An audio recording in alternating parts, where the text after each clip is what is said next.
tudo bem? Hoje nós vamos falar de um tema que é muito importante, que as pessoas têm muitas dúvidas. União estável e as diferenças entre a união estável e o casamento. Então vem comigo. Primeiro ponto aqui é você saber quais são os requisitos da união estável. A união estável tem 3 requisitos: relacionamento público, contínuo e duradouro e com intenção de constituir família. Relacionamento público é um relacionamento onde todas as pessoas têm conhecimento. É um relacionamento que o casal sai junto, posta fotos juntos, diferente de um relacionamento com um amante, por exemplo, que é escondido. Contínuo e duradouro, o segundo requisito. Esse relacionamento ele precisa ser constante ao longo do tempo, não aquele relacionamento ioiô que vai e volta. Não, tem que se ter um tempo e uma constância nesse relacionamento. E o terceiro e último requisito, que é o mais difícil de se comprovar, porque as pessoas confundem muito, é a intenção de constituir família.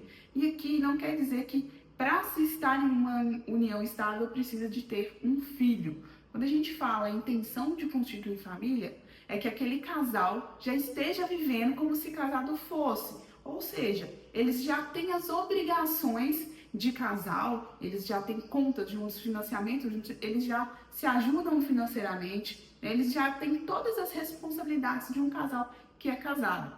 Esse é o ponto-chave aqui para se comprovar uma união estável.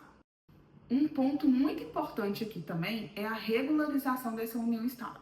O que a gente mais vê hoje em dia é o casal junta os trapinhos, vai morar junto e assim fica por anos. Até que em um momento eles precisam comprovar aquela união estável por algum motivo e aí que eles vão correr atrás de regularizar essa situação. Regularizar uma união estável, gente, é muito tranquilo, é um procedimento simples. Ele pode ser feito no cartório com o auxílio do advogado.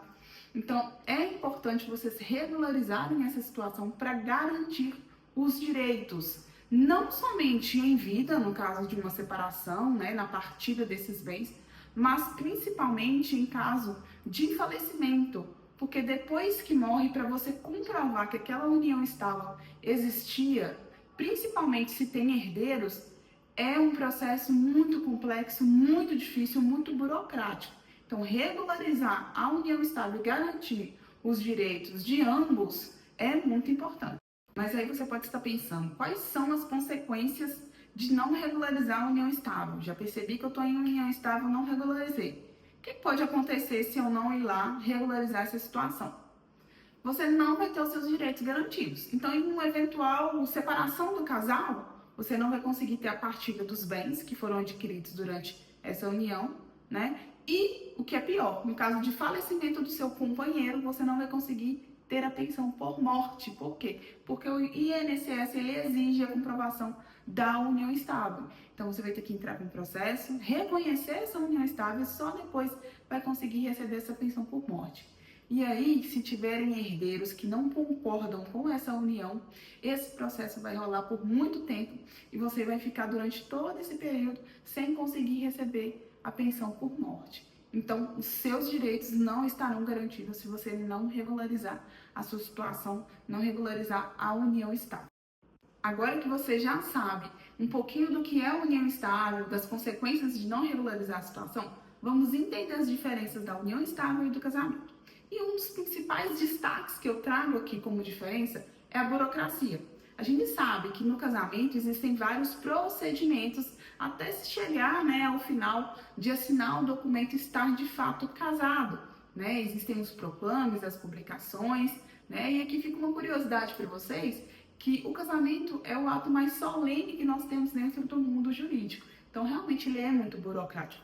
Enquanto na união estável, basta que as pessoas juntem seus trapos, como a gente já conversou aqui, e vão morar juntos. Então, realmente, esse é um ponto que faz com que as pessoas acabem optando pela união estável e não pelo casamento. A burocracia realmente, às vezes, acaba dificultando, Um segundo ponto que muitas pessoas não sabem, de diferença entre união estável e casamento, é que na união estável, o estado civil daquele casal ele não muda, então eles continuam como solteiros, eles não passam a ser casados porque eles têm uma união estável.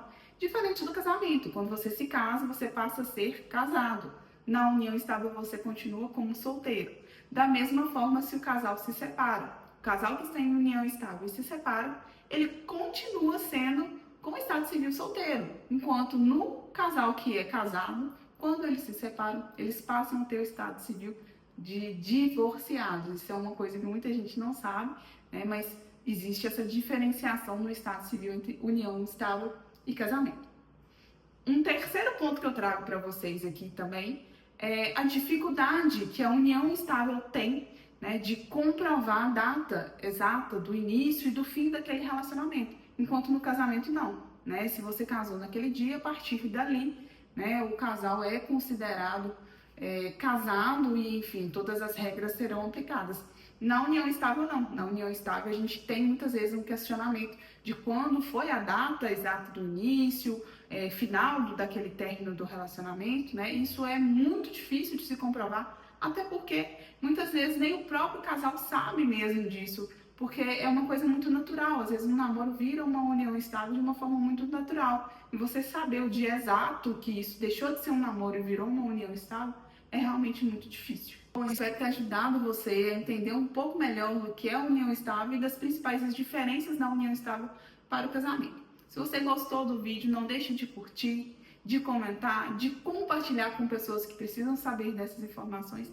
E se ficou alguma dúvida, deixa para mim nos comentários, vai ser um prazer responder. Não deixe também de se inscrever no canal, porque isso ajuda muito na divulgação dos meus vídeos.